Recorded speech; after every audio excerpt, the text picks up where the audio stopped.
Ladies and gentlemen, welcome to today's webinar on DIA method generation for Thermo Fisher Q Exactives and AB Sciex TripleTOF platforms. This webinar is brought to you by Biognosys. My name is Florian Marti and I'm your presenter today. With me is Lucas Reiter, CTO of Biognosys, and he will answer later some of your questions considering this webinar. The topics of this webinar will be Introduction to HRM-MS, Introduction and tutorial of DIA method generation for Thermo Fisher Q Exactive platforms, SWATH acquisition method generation for Sciex TripleTOF platforms. Then we'll give a short summary about DIA method generation and have a short question and answer session.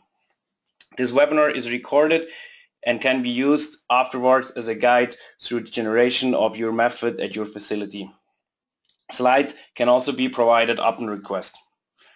For any questions considering DIA method generation, please contact us at support@biognosys.ch.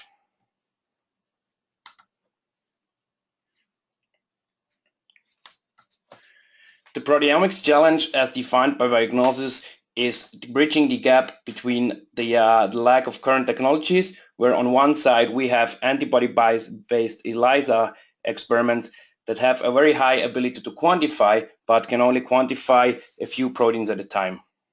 On the other hand, we have classical high-content proteomics methods such as shotgun proteomics, which can identify a lot of proteins in one single experiment, but lack the ability to quantify those reproducibly. With HRM next-generation proteomics for discovery proteomics and targeted MRM, at Biognosys we enable our customers to bridge this gap. In one experiment, one can identify and quantify thousands of proteins with high precision and reproducibility.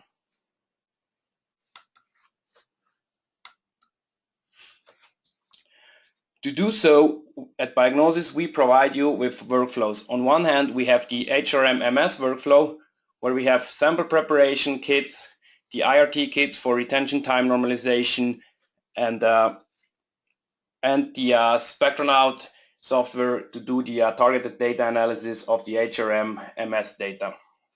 For MRM, PRM, we also have a software in place called Spectronaut, which enables you to generate MRM or PRM methods. Then again, we use the IRT kit for retention time normalization, and in the end, Spectronaut for the data analysis. If you're interested in MRM or PRM, please join us in our next webinar this coming Wednesday. For today, we will focus on the HRM-MS workflow and the DIA method generation.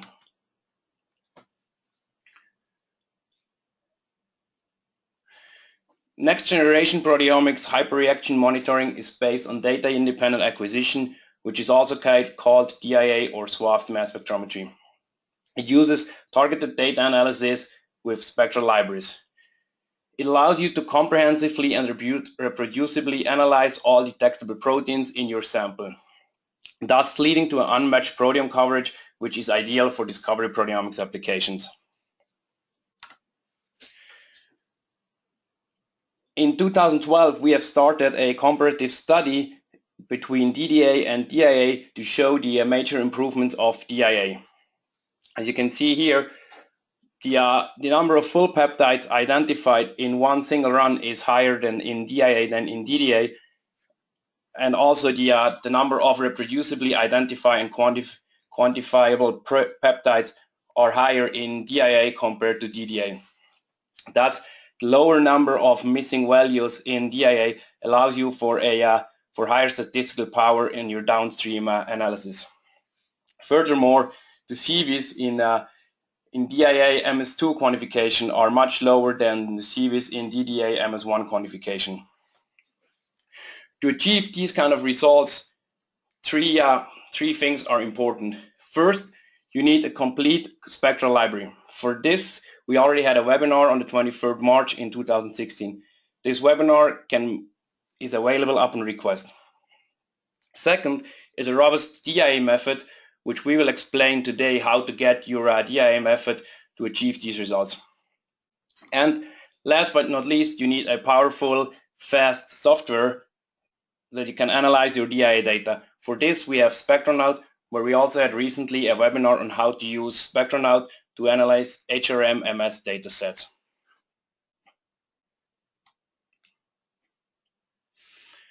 A robust DIA method contains the following parameters. First, an MS1 scan of the full range is done.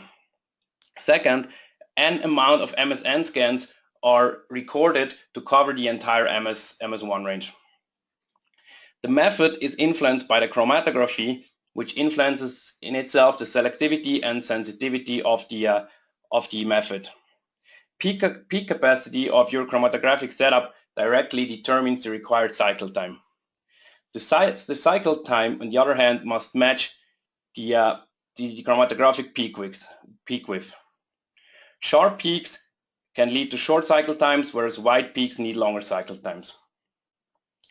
The number and size of the DIA segments or SWATHs influences the complexity of the MS2 spectra and thus also the sensitivity of the method. Furthermore, the method is also influenced by the MS1 and MS2 resolution. To judge a DIA method, we use the principle of the data points per peak. An optimal DIA method should achieve optimal quantification and identification. If the method has only a few data points per peak, as shown here on left, we call this undersampling, and the results suffer from poor quantification but also poor identification.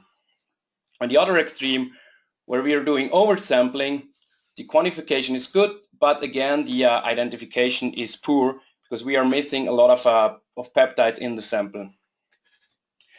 An optimal data points per peak is considered between 5 to 7 data points, which leads to optimal quantification and optimal identification for your results. In the next couple of slides, we want to walk you through how to establish a DIA or SWATH method on the Exactive platforms and the Sciex TripleTOF platforms. First, we're going to look at the Thermo Exactive platform. Short software requirements are Excalibur with 3.0 with Foundation 3.0 or newer on the Exactive Orbitrap MS 2.3 SP1 or newer. In the first step, you prepare a DIA scouting method with 7 DIA segments at 35,000 resolution. Then you acquire 1 sample in technical triplicates on the desired chromatographic setup and gradient length. This is followed by the use of Spectronaut to analyze the scouting method and determine the data points per peak. As already said, an optimal DIA method leads to 5 to 7 data points per peak, a good IRT recalibration, and low CVs for technical replicates depending on the chromatography.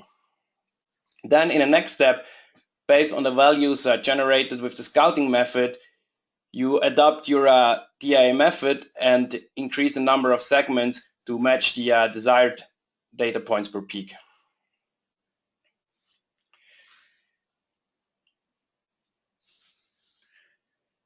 In detail, this is done by starting a new method, and here exemplified by using a 2-hour gradient. Under the tab here for the mass spectrometer, you switch to a Exactive Orbitrap MS, and under the global settings to advanced. Then set the log mass to best, chromatographic peak width to 30 seconds, and the method duration to 130 minutes. First, you generate 1 full MS scan from the experiment tab and extend its duration for the whole acquisition. Set its parameters as indicated under the tab here in 3.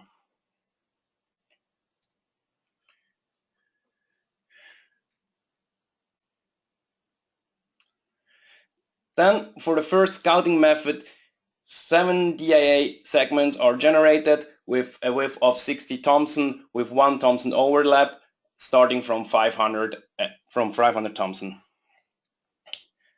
The list is then copied into the global list under the inclusion list and inserted into the DIA scan group via the experiments tab on the left. The parameters are set accordingly to the settings shown here. Then the DIA scan group is copied 6 times to achieve a total number of 7 DIA scan groups.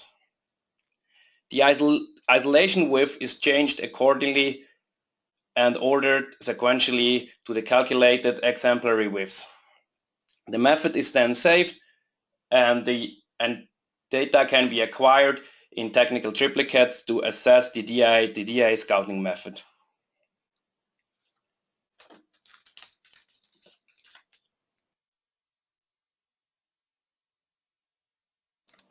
For this, it's important to add the IRT or HRM calibration peptides to all your samples and measure your samples in technical triplicates.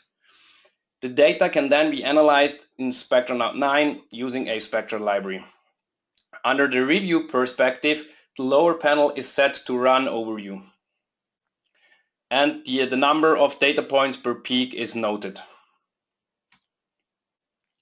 The number of data points from the scouting method can be used with the following formula to recalculate the actual number of DIA segments needed for the optimized method.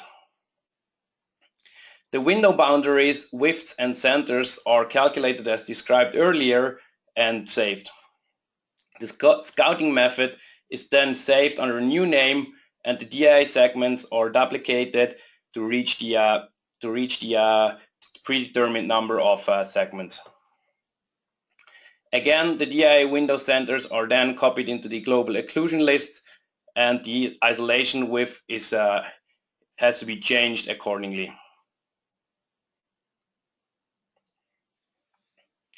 The method is saved and you're ready to measure your samples for acquiring DIA data on the Thermo Fisher Q Exactive platforms.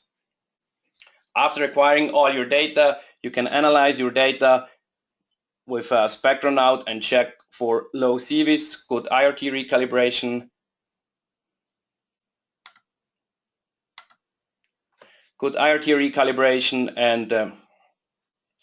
and data completeness plus library recovery.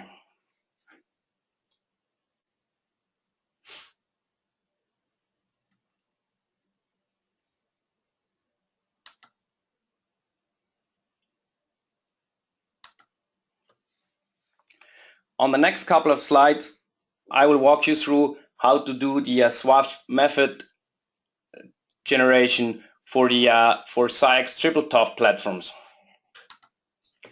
Again, a short guide. Software requirements is the analysis software.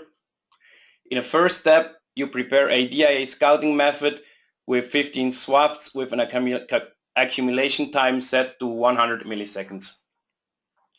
Again, acquire one sample in technical triplicates on the desired chromatographic setup and gradient length. Analyze the scouting method using Spectronaut as done before. Again, 5 to 7 data points are considered optimal. Then, with the determined SWATH number, rewrite the method. In a step-by-step guide, this looks as following. First, start the analysis software and generate a new scouting method with the parameters indicated below. The DIA or SWATH method can be assessed by adding IRT or HRM calibration peptides to your samples and measure a sample in technical triplicates. Again, analyze the sample using Spectronaut 9 and the spectral library. Under the review perspective, you can find the number of data points for your scouting method. Use this number to determine the optimal number of SWATHs for your SWATH method. With this, generate a method as described above in the analysis software with the mass range from 400 to 1200 Thomsons. Set the accumulation time to the equal number as in the scouting method. Enter the determined number of SWATH segments in the number of SWATHs per cycle. In case of variable segments, calculate the distribution using the Sciex variable window calculator. Load the file into the box, read SWATH windows from text file. as indicated here. Save your method and start acquiring your data and analyze it in the Spectronaut 9.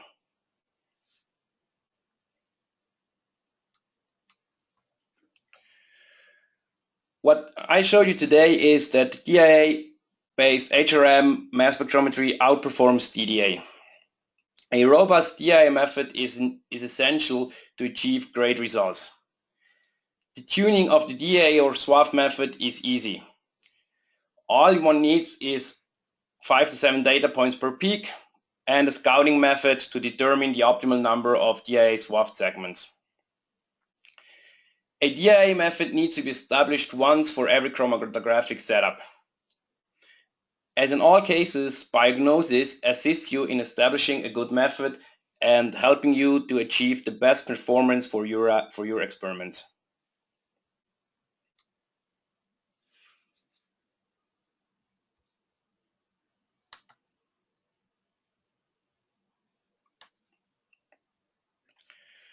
Lucas Reiter and me will now happily answer your questions. For this, please use the questions box.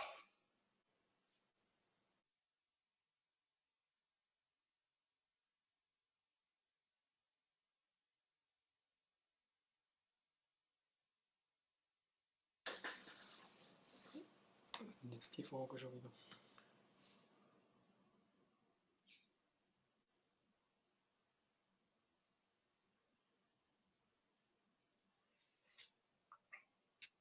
Die müsstest du wählen. Okay, there's a question by Tatreya Melacherubu. Could you please clarify the settings of the 7 DIA nodes? Unfortunately, it's not clear to us what you mean by that. Could you please rephrase your question?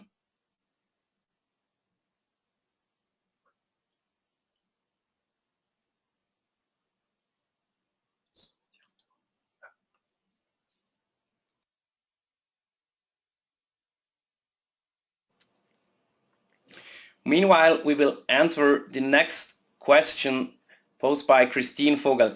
Is there a difference in time it takes to optimize the DIA workflow on the different instruments? The answer to this is no. It takes about the same time for both instruments.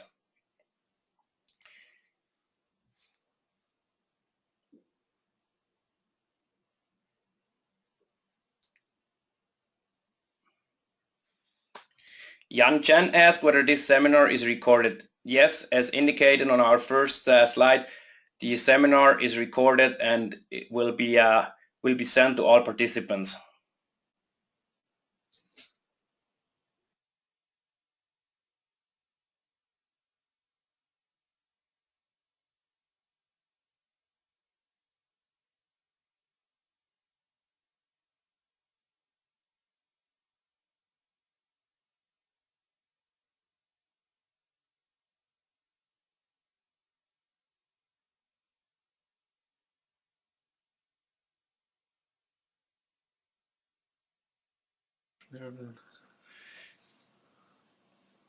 The next question by Triambak Bazak.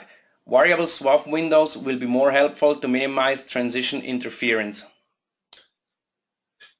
If you use variable SWATH windows, you will basically distribute the whole precursor ion current evenly onto all SWATH windows. And this will at the same time even out the ion current. That's always a good thing to have. And it will also even out interferences that you get among all the SWATH windows. So it's basically a way of homogenizing.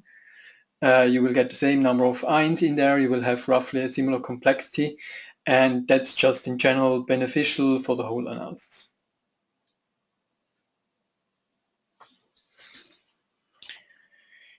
Peter McQueen asks if this scouting method was used to generate the DI settings in our 2015 HRM paper.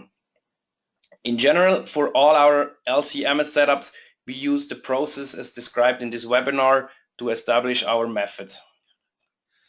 One can also attempt to calculate DIA methods in silico, but this has one major disadvantage because there are overheads involved that are invisible to the user. So there are certain overheads in the method that are difficult to predict. And they are also not always the same depending on the method. That's why it's better to use this scouting method approach to come up with a good method. It will be just a little bit better in the end. Annemarie Hesse asks, did you test variable window size on Exactive platform?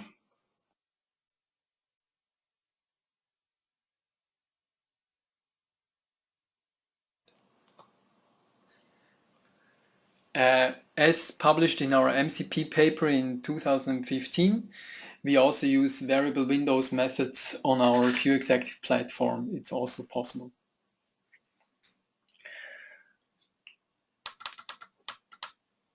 The next question by Andre Miller. You're optimizing the workflow based on points across the peak, which makes sense. But what if DIA windows getting too broad and unselective?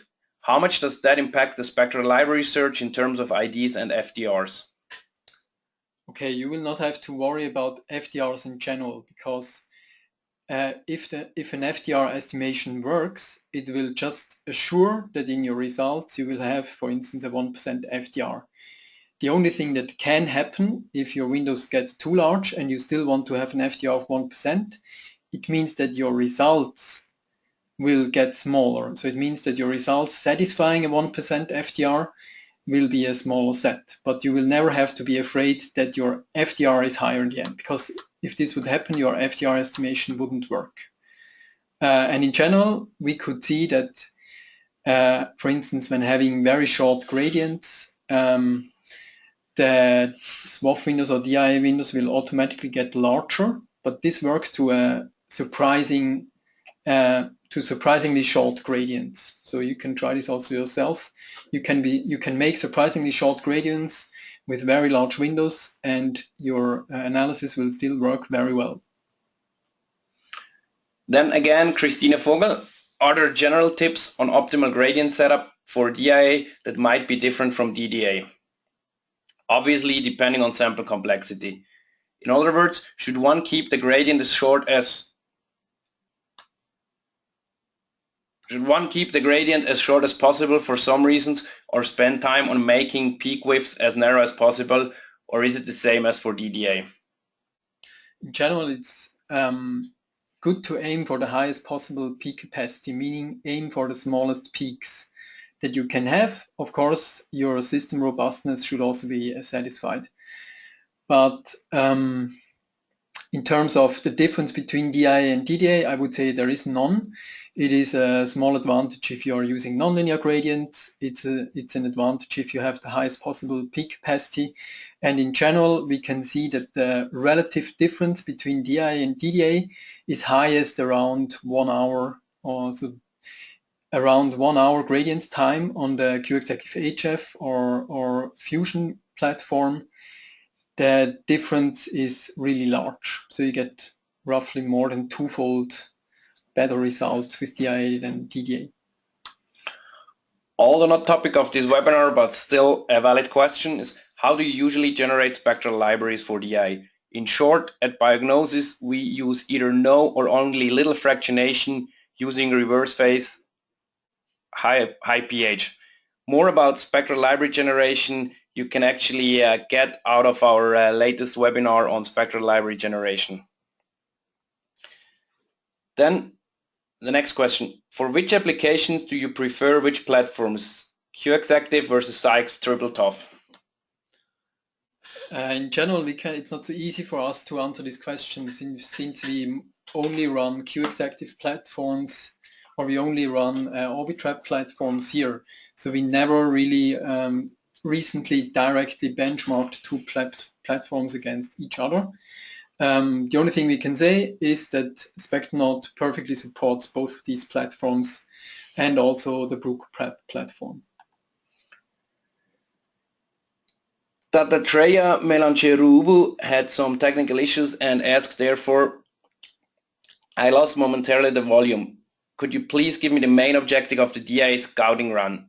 As said before, the main objective of the DIA scouting run is to determine the optimal DIA segments or swaths. This is done by determining the number of data points to determine the swaths by using the formula to achieve data points per peak of 5 to 7. Maybe I can add a little bit to this as well. In general, it just allows you to know how much cycle time the system needs for a certain number of DIA windows, including the overhead. So you will know how much time the instrument needs, but it includes the overhead, which is difficult to predict in theory because you don't know what happens inside of the instrument, which ion transfer need how many milliseconds. And if you just use the empirical approach using this scouting method, you will not have to worry about these overheads. That's the main advantage of using this scouting method. Then further, he asks, or she asks, what is the minimum resolution for MS2 that you suggest to ensure a good quality result, and how would the scouting run help determine this? As I understand it, both MS2 resolution and number of windows determine number of windows you choose to maintain 5 to 7 data points per peak. How would the scouting run help in this regard? So one thing that might help here, so on the Q-Exactive HF or on the Fusion platform, general settings that work very well is if you use 30K on the MS2 level in terms of resolution, 30,000, and on the MS1 level, 120,000. And I would then generate your scouting methods with exactly the same settings in terms of resolution. The next question by Yaroub Musa. Concerning the scouting method, all the 7 DIA segments will contain all 7 DIA windows, or each segment should contain 1 DIA window? So this DIA scouting method is like a normal DIA method. It will just contain 7 segments spanning your whole precursor range. And these segments will be overlapping in one Thomson, but otherwise will continuously span your precursor space. I hope this answers your question. The next question, how different the DIA run data is acquired on the Q-Exactive HF or versus the Q-Exactive Classic or Plus? The Q-Exactive HF and also the Fusion, they contain a ultra-high field orbit trap, which means they have almost the same resolution at double the scan speed, or they have almost double the resolution at identical scan speed. So you will have, basically this will shift your, you have more options in terms of resolution. And as I said before, on the Q-Exactive HF or on the Fusion, 30,000 resolution on MS2 and 120,000 resolution on MS1. These are generally very good settings, unless you want to have very short gradients or very long gradients. Josh Nicolay asks, what peak capacity do you try to achieve?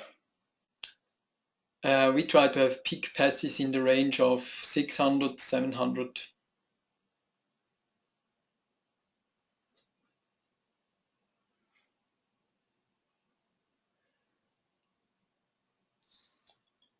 Are there any other questions considering DIA method generation for Thermo Fisher Q-Exactive platforms and Sciex TOF platforms?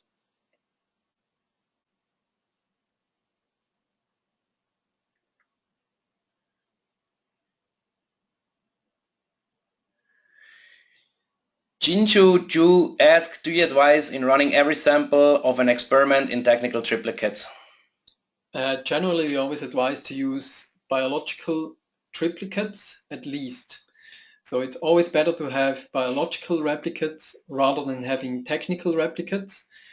So here at Biognosys, we almost never run technical replicates unless if we want to benchmark our technical setup.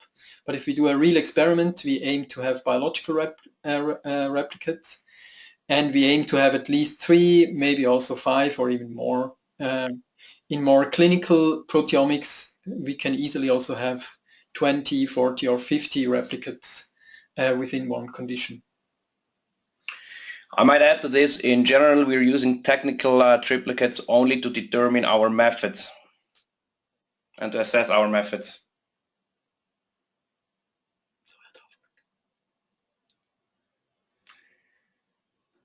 Okay, with that we conclude our today's webinar.